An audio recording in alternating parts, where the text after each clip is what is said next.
You love our kids more than I do, Sherry. Oh, I know. I don't want you to agree with They me. I want you know. to push back. They know. Ah, I think it's a that different didn't kind of start love. how I planned. I'm sorry. I think it's a different kind of love. They know that you love them. Yeah, I love them as much as you do. I know you do. It just doesn't come away across that way sometimes. Yeah. And that's what I wanted to talk to you about today. We express love differently for our kids and we prioritize differently. I think that's maybe the most important. You prioritize the kids over me for sure. Hmm.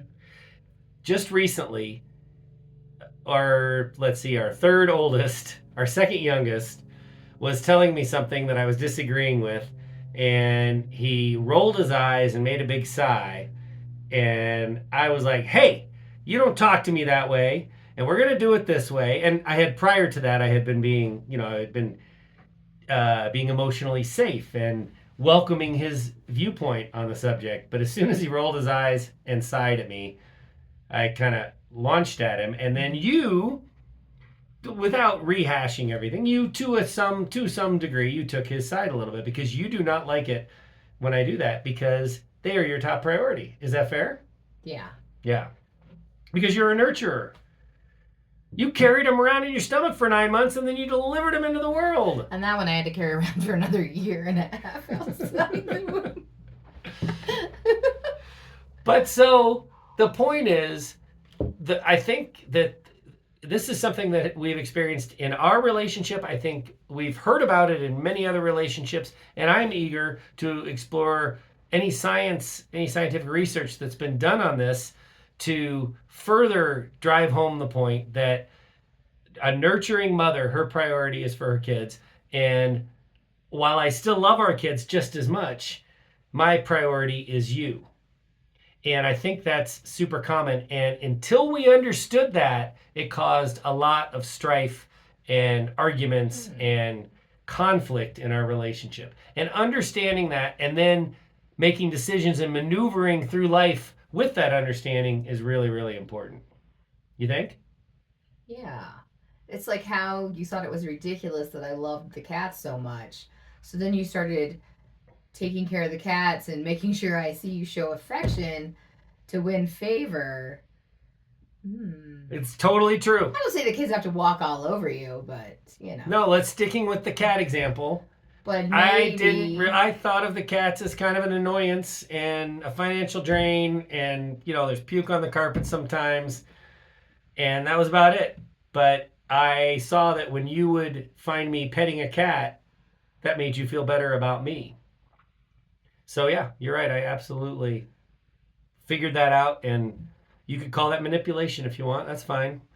I did that, but I did like. Let me give you another example of how we love the kids differently. We live a mile from the high school that our kids attend. When it snows in the winter, before they're old enough to have a license, when it snows in the winter, all four of our kids, I want them to get themselves, I want them to figure out that 1 mile between It's a our little bit house and more the than a high mile. school.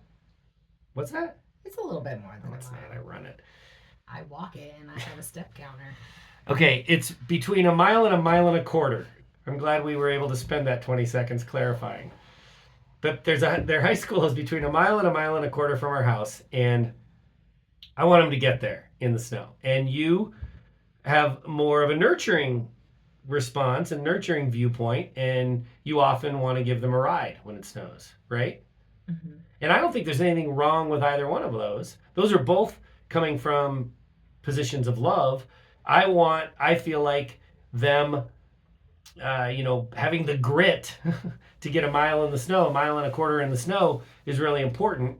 And you want to make sure your babies make it to the warm building safely. Nothing wrong with Yeah, either of those. they're gonna have to do that kind of shit after they leave the house. So when they go to Yeah, so you college. want to protect them as long as you So, can. well, not protect, but like help out and take care. Yeah. I mean, they'll have to Nurture, ride their maybe? bike in the Would you snow. use the word nurture? Yeah, Not a darn thing wrong with that. right. I think it's great. But you sure made me feel like it was Well, something bad. you're right, because before I understood the differences, I just thought you were wrong. And I think that's the point that we're trying to make here today. There's nothing wrong with my approach, there's nothing wrong with your approach, but they're different and they're never going to be the same. And if we're going to navigate a successful relationship, the best thing we can do is acknowledge the difference and honor the difference and respect the difference. And then, like when it snows, we have to kind of negotiate. If you're like, I'm going to drive the kids, I can't be like, God, you're making them wimps. You're ruining our children, Sherry. You're ruining our children. That is not helpful. I don't know if anyone is in a relationship, but yelling at your wife that she's ruining your children, not going to go very far. So it's better for me to say, hey, it's like 28 and there's no wind and it's a quarter of an inch. Maybe in this case, they can get themselves there. And then maybe if there's a blizzard, we can drive them. I don't know. Yeah. Just an idea. That's a better way to handle it.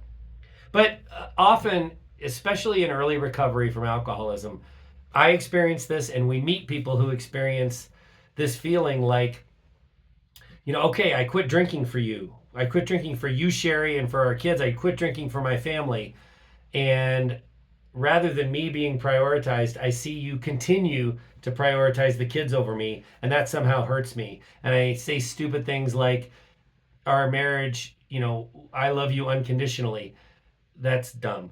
A romantic partnership is by definition a conditional love.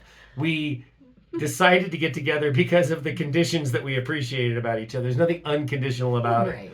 And so when you continue to show more affection for the kids, the things that you carried inside of your body for 9 months and then popped out and are responsible for 18 years, rather than be hurt and wounded by that, you don't show as much affection to me as you do our kids. Extra grown-ass man. That's right. I need to honor and respect that because I'm blessed to have married someone with that nurturing instinct. And that will go a lot further in the old relationship category than whining because my wife doesn't love me as much as she loves the kids. She doesn't. She never did, never will. That's true. Yeah. If you'd like to hear more of our opinionated ramblings, please check out the Untoxicated podcast. And if you're more of the reading type, please go to soberandunashamed.com. If you're picking up what we're laying down, you might be ready to find your tribe. Please check out echoesofrecovery.org or shoutsobriety.org. We get what you're going through. You've got this, and we've got you.